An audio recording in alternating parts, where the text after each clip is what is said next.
Bueno, vamos a darle la bienvenida a estos, son ingenieros y economistas, abogados, vinculados al sector de la construcción de viviendas.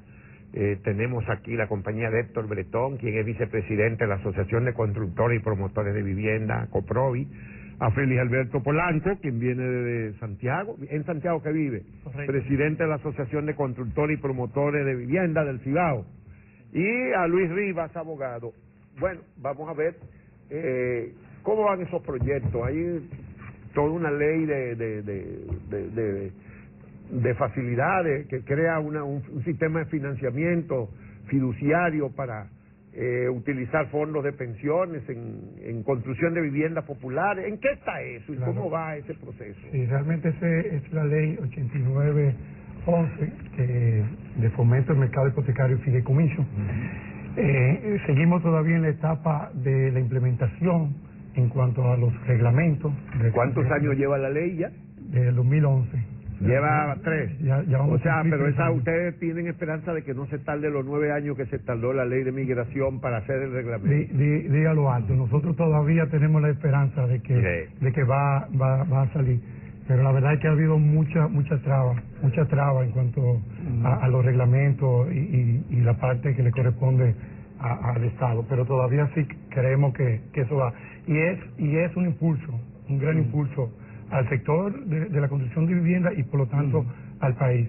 Porque estamos hablando de poder fomentar la vivienda económica, la vivienda de clase baja para la familia dominicana. Resolver un problema. ¿Y cuál es la situación ahora que se encuentra el sector? ¿Cuántas viviendas estamos construyendo en el país al año?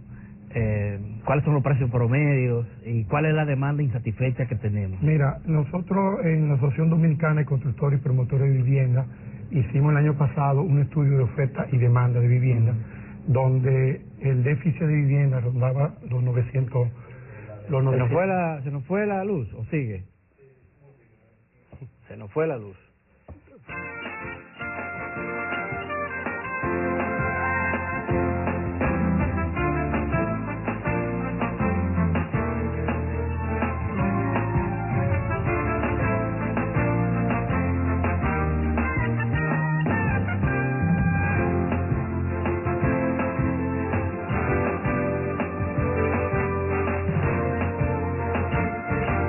Pusimos a hablar de apagones ahorita antes de empezar esta entrevista.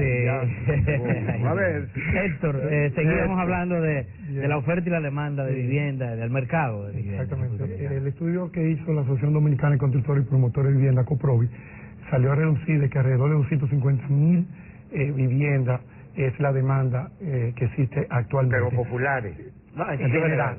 Ahora, de esos 900 y algo, ¿cuáles eran los que realmente la persona o el grupo de familia que estaba buscando vivienda y que podía pagarla? Eso bajaba alrededor de 350,000 viviendas, o sea, que es la demanda efectiva con los precios actuales. De 950,000 se bajaba a 350,000 de lo que podían asumir de lo que tenían capacidad de compra. Que eso hicimos, el estudio lo contempla. ¿Por qué pasaba eso? Bueno, básicamente el tema económico, de que cuánto ellos podían pagar. ¿Y cuánto estamos construyendo al año? Miren, nosotros estamos construyendo más de 2,000 viviendas. El número exacto nunca lo tiene el sector privado al año. Sí, porque el Estado está construyendo muy poco. Bueno, el Estado ahora mismo fue reducido su presupuesto en cuanto a construcción, cosa de que nosotros no lo vemos tan mal, porque nosotros entendemos que el Estado debe ser un regulador, dar facilidades, no construir la vivienda, sino que para es un toda regulador. parte del mundo los estados construyen viviendas. Bueno, mira, para los sectores que no pueden, como usted señalaba, que no tienen la capacidad de compra de una vivienda. Sí, los estados normalmente se han limitado a no ya de vivienda económica, sino vivienda de interés social, que son ya viviendas muy pequeñitas. Ahora, la tendencia en el caso de Brasil, en el caso de Colombia, es dar facilidades y no el gobierno. Bueno, en muchas partes, como usted dice, ahí las dos cosas se combinan, esos dos sistemas. Pero aquí en particular hay oferta en el mercado de vivienda de clase media y clase media alta y clase alta, en exceso, yo creo. Por lo menos una cantidad de torres que se anuncian en venta y aparentemente, ¿cómo anda ese sector, la vivienda media y alta? Y allá en el Cibao, Alberto, ¿cómo anda la situación? La oferta, por ejemplo. El Cibao, como en todo el país, con la economía limitada en cuanto al poder adquisitivo de las personas que le interesa, se ha reducido bastante, pero no es que no se necesite, es que la gente no tiene la posibilidad de llegar a juntar esos recursos para la vivienda. Todos sabemos que tenemos un déficit por encima del 1.000.000 de viviendas, sean de carácter social, de clase media o de clase alta, pero lógicamente... Pero hay de clase media y alta déficit, porque yo veo en los periódicos y en los encartes un montón de ofertas de apartamentos de clase media alta y alta, ahí no puede haber déficit. Déficit en cuanto a la capacidad para comprar. Pues entonces no son de clase media alta. Si tienen incapacidad de comprar un apartamento, no son clase media alta y alta. Siempre, eso es en la clase media, media y baja. Siempre el tema del presupuesto es un tema de mucho debate, porque las limitaciones económicas siempre llevan a las personas... Pero la pregunta específica es, esos apartamentos que se ofertan, que evidentemente no son para los de bajo poder adquisitivo, ni medio bajo, ¿hay oferta suficiente en el mercado o no hay ahora mismo? Sí, la oferta para esos niveles altos. Evidentemente. Lo que ha disminuido la demanda. Lo que ha disminuido la demanda por la limitación económica de los adquirientes. Sobre todo de clase media alta, ¿verdad? Y clase media. Correcto. Porque yo veo que aquí en la capital de la República, algunas compañías, y entre ellas una que parece que tiene el liderazgo, mantienen un ritmo constante de construcción y antes de que se terminen ya están adquiridos los apartamentos o las casas. Sí, lo que pasa es el dominicano cuando se casa quiere, y el dominicano le gusta su vivienda. Le gusta su vivienda. Creo que a todo el mundo. Sí, pero la diferencia tal vez con otra cultura, Juan Bolívar, es que quizás tengan un dinero y digan, vamos a alquilarlo y déjame utilizar este dinero para producirlo. El dominicano le gusta primero comprar su vivienda y después vamos a averiguar qué yo hago. Entonces, en países como el nuestro, donde siempre la vivienda siempre va aumentando de valor, o sea, nunca se ha visto en nuestro caso que un desplome de la vivienda. Puede ser que un año, porque hay mucha oferta, se mantiene el precio, baja un 1%, pero un desplome de vivienda no existe en nuestro país, nunca ha existido. Entonces es la inversión más segura. A la gente le gusta su vivienda. En cuanto a la clase media y media alta, efectivamente, llegó un momento que nos concentramos en la construcción de clase media y media alta, porque era lo que podían adquirir la vivienda, y sí realmente se concentró. Ahora, el mercado está todavía, y todavía hay su demanda.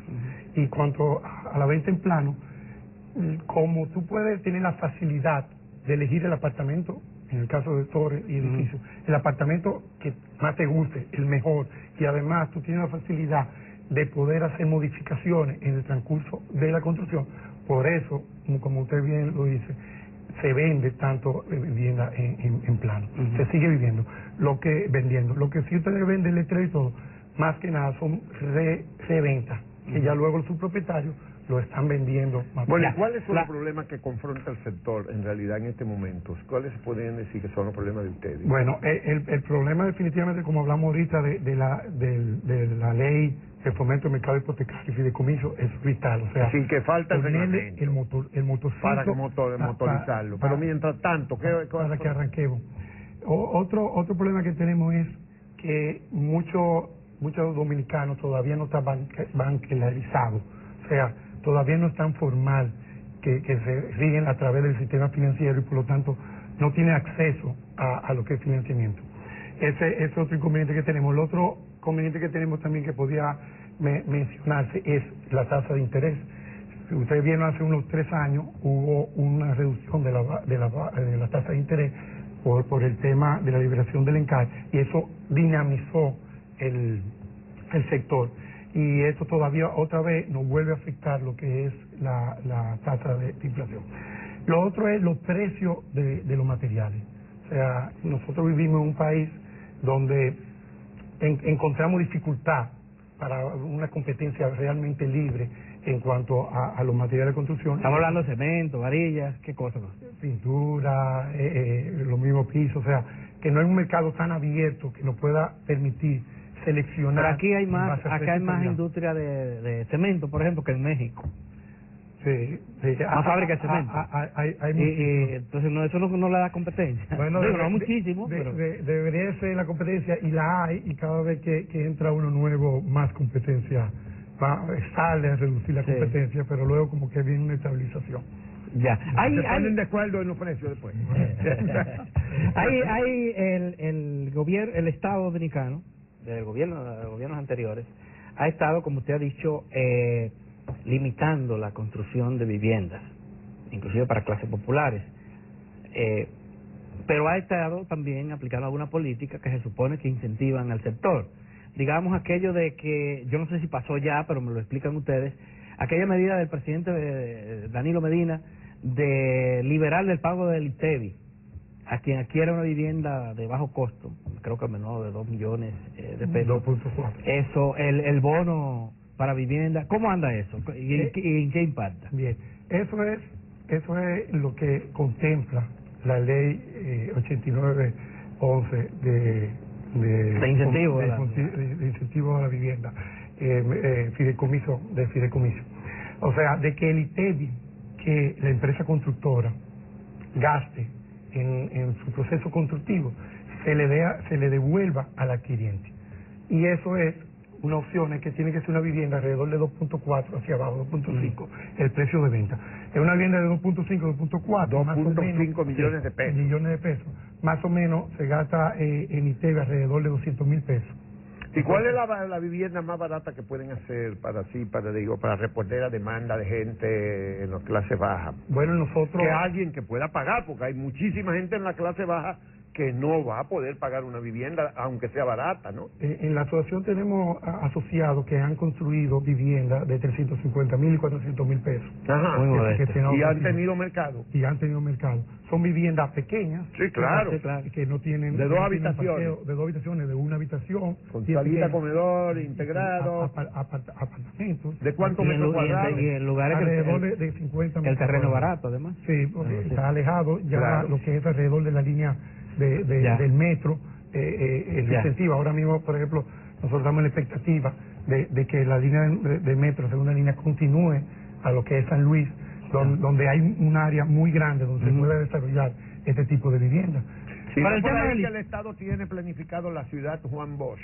¿Qué le parece a ustedes ese proyecto? Con fondos de la Seguridad Social, de lo que van a liberar con el reglamento de la ley 8911. Sí, bueno, la ciudad Juan Bosch, la Asociación Dominicana de Constructores y Promotores de Vivienda, COPROVI, es una de las grandes promotoras. Creo que Luis Riva iba a decir algo de eso. Ese proyecto. Era... De ese proyecto nosotros somos grandes promotores, o sea, nosotros creemos ese proyecto. Ese proyecto es hacer un fideicomiso general para lo que es el proyecto entero, y luego ese fideicomiso ministre otro fideicomiso que salga más pequeño para construcción determinada, que si se va a hacer una clínica, que si se va a hacer una escuela, que si se va a hacer edificio de tal tipo, vivienda de tal tipo. O sea, es un esquema que va a ser perfectamente, se va a poner en desarrollo lo que es la ley de fideicomiso. Pero lo que no me terminó de responder lo de si se está aplicando o no aquello de exonerar del pago del impuesto del ITEVI, sí, porque eso le voy a decir. y del bono. La ley contempla eso. Entonces, en un momento determinado, como no se había arrancado, se hizo un decreto donde, que fue realmente el presidente Fernández, que fue el presidente Fernández, pero lo puso en ejecución el presidente Medina, el primer decreto. Entonces, sí hubo un bono, se le dio un bono a algunos adquirientes de algunos proyectos. Algunos muy pocos. Ahora ya se volvió a emitir algunos bonos, pero estamos hablando pocos.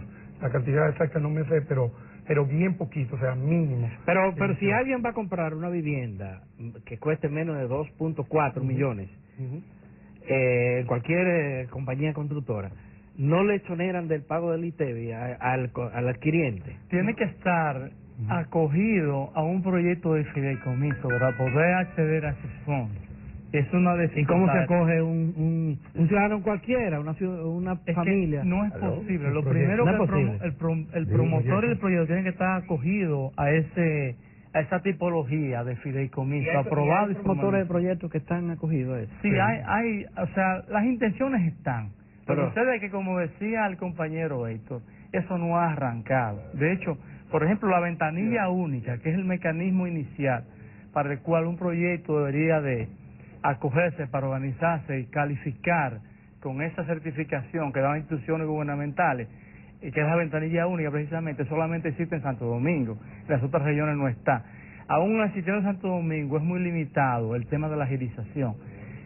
Por eso se arrancó, pero todavía el proyecto, como quien dice, no funciona. Pero, no pero el gobierno publicó, pero inclusive, en espacios pagados en los diarios nacionales, todas las explicaciones de cómo acceder a ese beneficio. Por eso digo que las intenciones están. Pero no se ha aplicado. ¿Qué pasa que no se aplica? Se está entonces aplicando, pero todavía como que no ha arrancado. Pero lo que les decía, ¿qué es lo que le falta para arrancar, Polanco? ¿Qué es lo que bueno, muchas de las cosas, como en nuestro país, están las normativas, están las leyes, todas las conocemos, y la cosa no funciona. ¿Por qué? Porque a veces la voluntad de las mismas instituciones no se ponen lo frena. de acuerdo. Efectivamente, a veces hay un tirijala con los ayuntamientos, a veces la calificación de los proyectos en el INVI, en medio ambiente, en obras públicas. O sea, hay una serie de coyunturas, y en lo cual usted decía al principio, ¿cuáles son los problemas que tiene la construcción? Bueno, pues el primer problema es el tiempo. Un proyecto, poder tramitarlo y legalizarlo, pues ahí se le va fácilmente 3 meses, 6 meses, 9 meses. Eso duplica el costo de lo que es esa vivienda. Y también hay áreas donde no se debe construir. Ustedes en Santiago tienen un área donde no está recomendado construir vivienda. Eso está perfectamente identificado. Está identificada, sí, y la están respetando. Evidentemente. Porque es por razones telúricas, por razones sísmicas. Sí, claro, eso se ha respetado. El área que acerca a la falla de la cordillera central, ¿verdad? La extensión, eso es como hacia el noroeste. Hacia el norte. Noroeste. Hacia la cordillera, correctamente. Sí, pero eso se ha respetado. De hecho, las normativas están muy bien actualizadas. Como le digo, lo que es los reglamentos, eso está muy bien estipulado. El tema de la agilización, que las cosas fluyan, que funcionen, que lleguen. Porque vuelvo y le digo, las intenciones están. Bueno, ¿y en qué ha contribuido la reforma tributaria que sumó los viviendas? Los IPI. Sí, eso frenó un poco la venta de vivienda, apartamentos, porque había gente que cogía sus ahorros y compraba un apartamento para alquilarlo, pero ahora se lo suman a la otra vivienda, y si son 2 o 3, cuando viene a ver, están pagando una buena pacollita de impuestos. Este detalle nos ha perjudicado de una manera importante. ¿Ha afectado la construcción? Evidentemente, porque el IPI no es más que el impuesto a la propiedad inmobiliaria. Pero esas propiedades inmobiliarias no son nuestras, nosotros las hacemos para que la compre. Mientras tanto, usted la tiene a su propiedad, y si se la asume, pues eso es una puñalada mortal para nosotros, porque somos generadores de propiedades inmobiliarias precisamente. Además, muchos de los adquirientes, como usted decía, gente que invertía para su retiro, para rentar, pues se ve más limitado, porque es un desincentivo precisamente a la inversión en la propiedad inmobiliaria. O sea, que ahí debería de haber... Y el abogado, que está preocupado con la doble tributación que ustedes alegan que tienen por el asunto de los fondos de pensiones de los trabajadores de la construcción. Definitivamente que sí, es una de las tantas distorsiones que tiene nuestro sistema. O sea, los constructores están tributando en la seguridad social, pero al mismo tiempo se encuentran con que también tienen que cotizar de manera compulsiva a través de los trabajadores del fondo de pensiones de la construcción, que dicho sea de paso, no son todos los trabajadores, sino los que están sindicalizados, porque el que no está sindicalizado pues no tributa, con la agravante de que ese dinero no cubre accidentes de trabajo, solamente cubre el 50% de pensiones y el 50% de servicios sociales. ¿Y qué son servicios sociales? Servicios sociales puede ser cualquier cosa para gastar ese dinero. Ya, y hay a propósito de ¿Pero los en qué lo trabajadores, gastan normalmente? Porque vamos explicaciones. ¿Cuál? Parte del problema. ¿Cómo se administra el fondo? Porque ahí había problema de, bueno, como todo, que el Estado que nombra el administrador de los fondos de pensiones. No se sabe exactamente cómo es, porque la ley establece que eso estará dirigido por un consejo de administración presidido por el ministro de Trabajo, e integrado por un representante de cada uno de los distintos sindicatos, que en total son 11, los albañiles, los carpinteros, etcétera. Pero lo dirige un director, pero ¿quién nombra el director? No se sabe. El gobierno, pero ellos se quejan de que ponen a un político para que tenga también su pequeño su parcela, como la que dice Leonel, que su filosofía política, el impostón de algunos es ese. Y los trabajadores inmigrantes que participan en una proporción bastante alta en la construcción de viviendas, ¿están beneficiados de la seguridad social? Mira, realmente no lo están si son indocumentados. Si son indocumentados y si son ilegales, no lo están. Pero el problema es que casi todos son indocumentados. Sí, nosotros estamos trabajando muy de cerca con migración. ¿A ustedes no les conviene que se documenten ahora? Claro que sí. Sí, Claro conviene. que ¿Le conviene? Eso Claro. es algo que es bueno aclarar. Eso es bueno aclarar porque ¿En qué les conviene a muchas ustedes? personas creen que no. Sí. Y debo explicar. ¿Por qué no se ha hecho a lo largo de tantos años? Si nosotros contratamos a un indocumentado y ese indocumentado se accidenta, nosotros tenemos un gran problema, un serio problema. Entonces, nuestro negocio no es ahorrarnos un dinero de esa manera. Nuestro negocio es seguir construyendo. Entonces, cuando tu mente está pensando en que si va a haber un accidente, tú reduces tu productividad. Nosotros queremos que los trabajadores que tengamos sean documentados, que nosotros podamos inscribirlo en la seguridad social, que tenga su pensión segura, que tenga su salud segura, si hay accidentes de trabajo se pague. ¿Qué pasa? Nosotros como sector construimos, vamos a construir, hacemos una vivienda y necesitamos trabajadores. ¿Qué pasa? ¿Dónde están los trabajadores? ¿Dónde están los trabajadores? Los dominicanos. ¿Dónde están? Entonces, no llegan los dominicanos, te llega un indocumentado. Pero dicen que es porque se paga muy poco. Mira, ¿Será por eso? ¿Esa es la causa? pero mira, el salario mínimo de la construcción, el mínimo, el que no sabe nada de nada, que llegó a la construcción, ayudante, que lo que sabe es agarrar un cubo, esa persona gana alrededor de 13,000 pesos mensuales. Y ¿Cuánto el diario? salario mínimo, O sea, está a son nivel 485. está a nivel de los tenientes, entonces, de la Fuerza Armada y la Policía. Mira, pero dime una cosa, el más cómo que elemental de los trabajadores. Sí, el más Pero elemental. ¿cómo se explica entonces que los dominicanos no quieran trabajar en la construcción? Pero ahí en Puerto Rico los dominicanos dominan la industria de la construcción Eso- y la plantación de agricultura en Eso- Puerto Rico. eso ¿Qué es le- lo que pasa? Eso le iba a decir, o sea, eso no es en nuestro país solamente, o sea, en cualquier parte del mundo, siempre los trabajos de agricultura y de construcción normalmente lo desarrollan los inmigrantes. Si usted va a México, usted se da cuenta que hay muchos guatemaltecos construyendo. Si usted va a Estados Unidos, se va a dar cuenta que hay muchos mexicanos construyendo. Usted mío lo acaba de decir. Aquí usted ve muchos nacionales haitianos y en Puerto Rico usted ve muchos nacionales Pero ¿a dominicanos. qué ustedes atribuyen ese fenómeno? Que haya tanta escasez de mano de obra aquí en un país que tiene niveles tan altos de desempleo. Mira, nosotros y de tenemos- informalidad en el empleo. tenemos un tema y es la capacitación. La capacitación. O sea, nosotros necesitamos capacitación del personal que se capacite y por eso nosotros incentivamos a través del Infotec, que hacemos Claro, que cursos sea- en la COPROVI. Pero los para sindicatos de la construcción están planteando que ellos están en desventaja frente a trabajadores haitianos porque ellos están capacitados, los albañiles, los ebanistas, los carpinteros, y que no encuentran empleo porque los haitianos lo están quitando. No, yo te voy a poner un caso muy claro. Te voy a poner un caso que me pasó a mí. Yo estaba construyendo una escuela en Monteplato y resulta que yo necesitaba un maestro que me dijera la escuela. Yo duré más de un mes buscando y no encontré.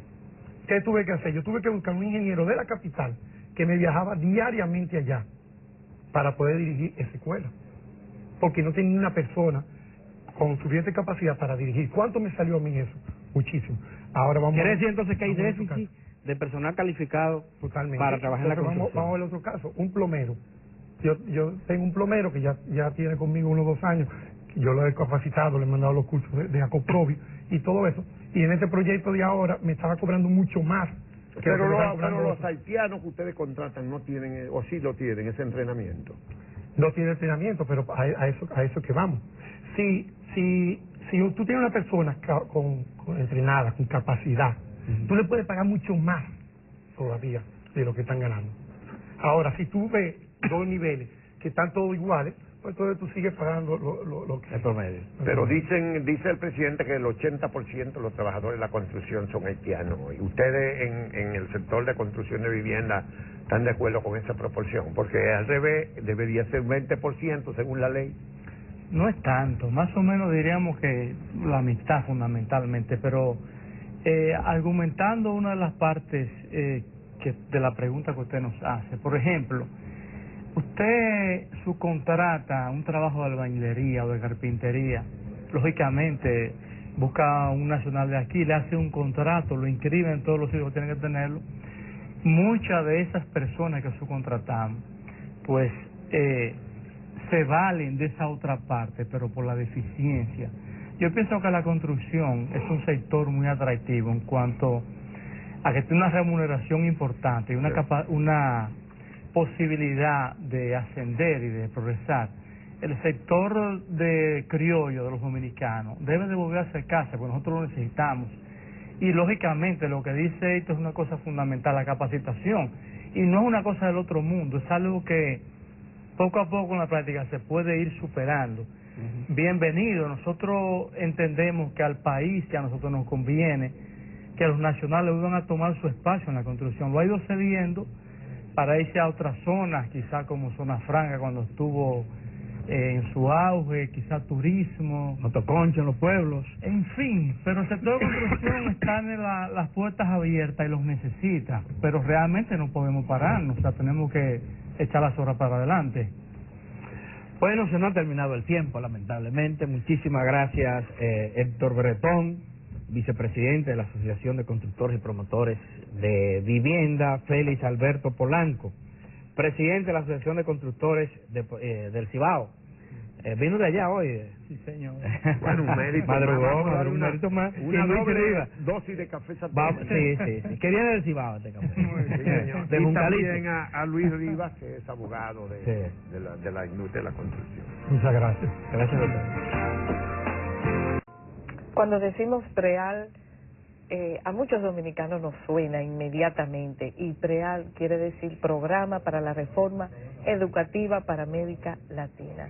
Y de eso se trata ahora en la mañana, es de la visita del nuevo director del Programa para la Reforma Educativa de América Latina, de PREAL, Ariel Fixbein, a quien le damos la bienvenida y bueno, y a quien tenemos que preguntar que, como en su calidad de director ejecutivo de PREAL, ¿qué lo trae por República Dominicana?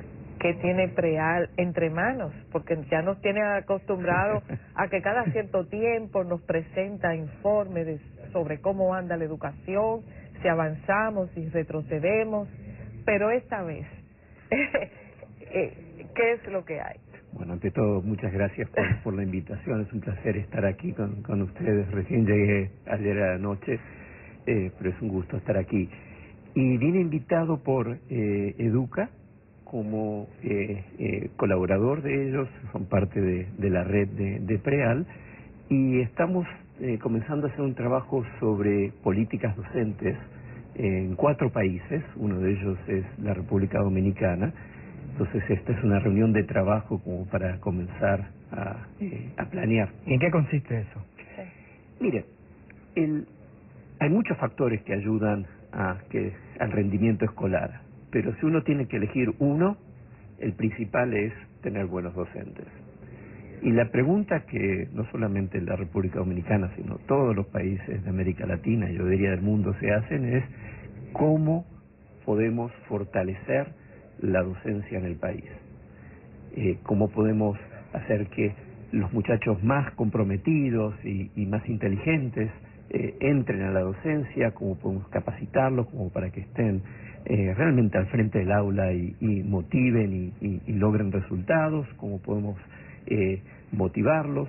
Esos son el tipo de preguntas que nos estamos haciendo. Entonces hay que preguntarse, bueno, ¿y cómo podríamos revertir la situación?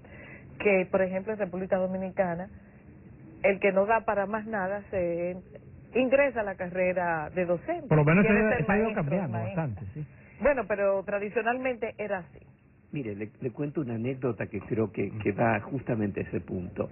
Estaba hablando con un amigo mío que volvía recién de dar una conferencia en China, y se le acercó a él dando esta conferencia una joven que le dijo que ella había empezado a estudiar economía porque sus notas no eran lo suficientemente buenas como para estudiar para ser docente.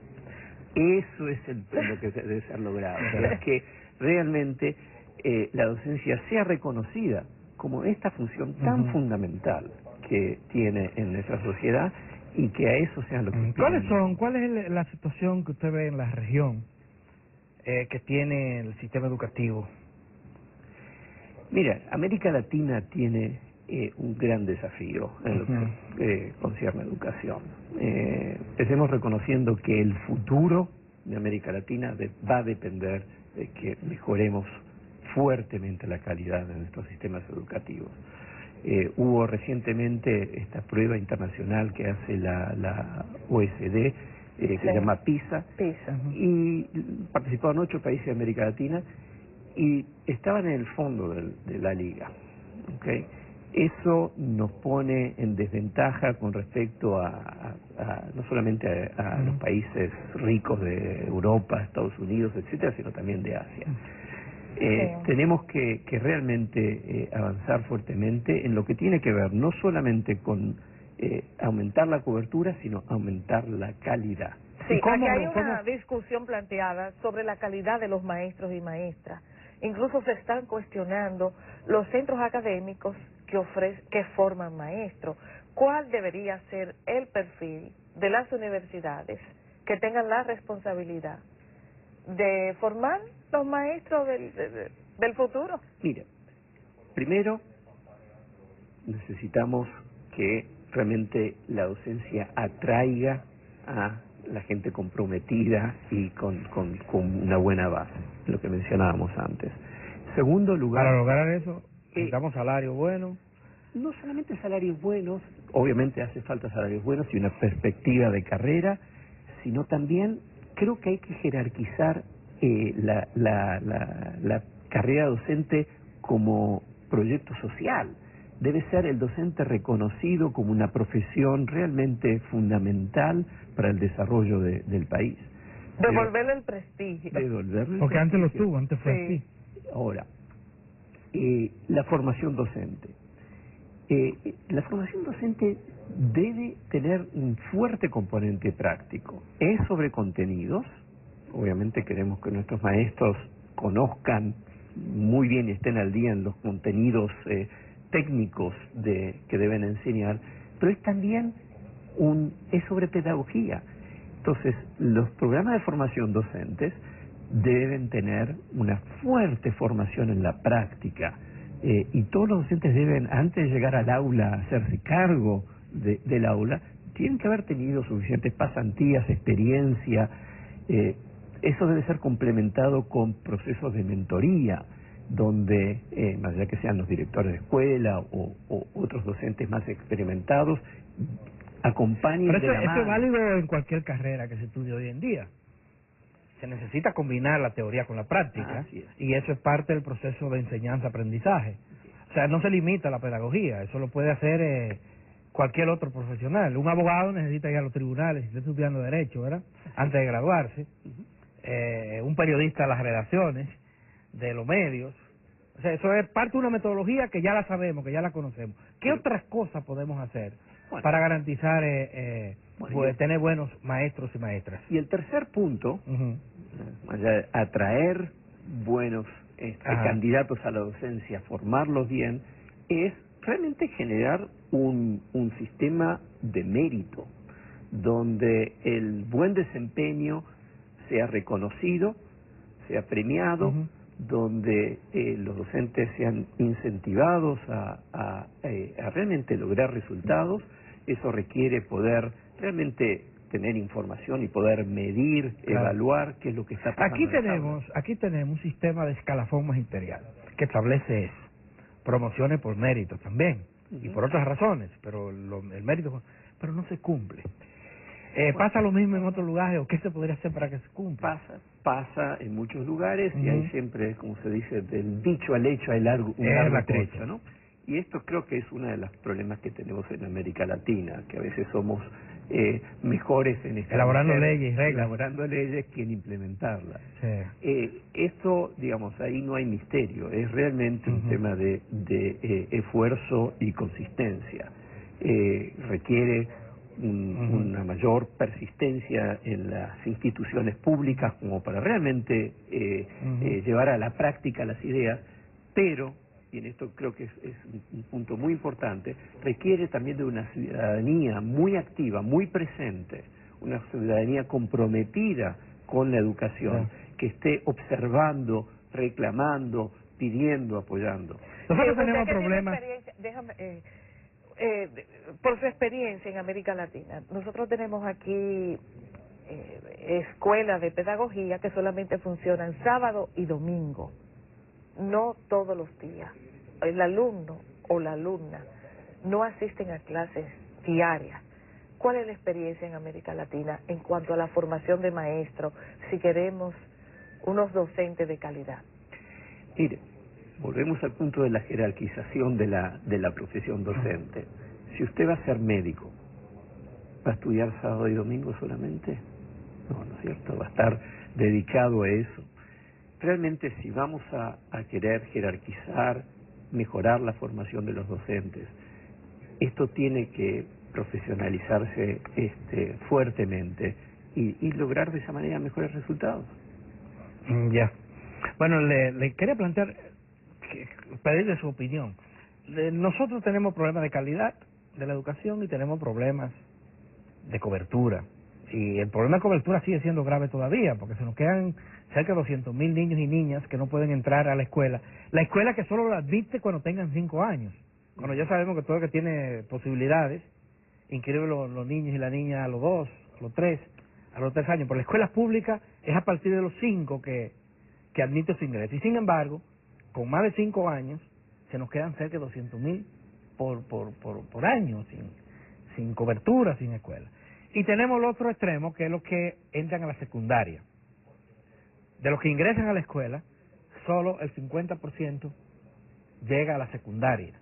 Los demás se retiran antes. Hay una deserción escolar muy grande.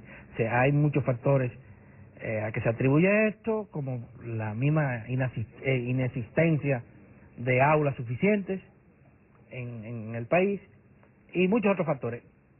Eso se repite en América Latina con mucha frecuencia. ¿Y qué se puede hacer para resolver esta situación? En mayor o menor medida es un problema que tienen muchos países en América Latina. Con respecto a lo que tiene que ver con la educación inicial, la educación temprana, es indudablemente una de las mejores inversiones que pueden hacerse. Aunque en esto la ciencia es muy clara. Los niños el desarrollo temprano cognitivo es fundamental. Así que la expansión de lo que es la educación inicial... ¿Y la edad de ingreso? Bueno, hacia los 3 años, pero hay cosas que vienen antes de los 3 años. Los 3, nosotros tenemos 2 años de atraso. Que son importantes. Requiere recursos, pero es, como digo, una de las mejores inversiones que pueden ser hechas. El abandono o la extensión de la cobertura en la educación secundaria. Nuevamente, a medida que vamos teniendo éxito en expandir y mejorar la educación primaria, la presión se traslada a la educación secundaria. Hay buenas experiencias también, creo yo, en cómo lograrlo. Parte de esto es, obviamente, hace falta mayor inversión en infraestructura, etcétera, pero yo diría que hay otros 2 puntos que son muy, muy importantes. Primero es la relevancia. Es fácil mantener a un niño de 10 años en la escuela aunque no le guste. Es mucho más difícil mantener a alguien de 15 años en la escuela si lo que se les está enseñando no es relevante para ellos y para sus vidas. Así que eso es un punto importante.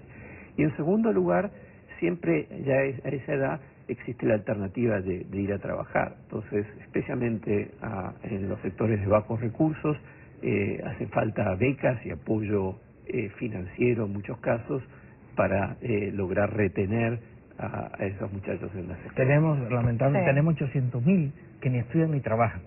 Esa es una de las grandes problemáticas que tenemos, pero lamentablemente se nos ha terminado el tiempo y nos resta agradecerle su presencia aquí. Es un placer y Bueno, espero tener otra oportunidad de hablar con usted. Sí, Sí, bueno, cómo y el dato de que esta investigación que va a ser preal va a terminar a finales de año, vamos a contar con eso. Bueno, pues Así que estaremos nos veremos esperando. nuevamente. Volvemos a ver, seguimos aquí. Así que tenga buena muchísimas estadía. gracias. Muchas gracias a ustedes.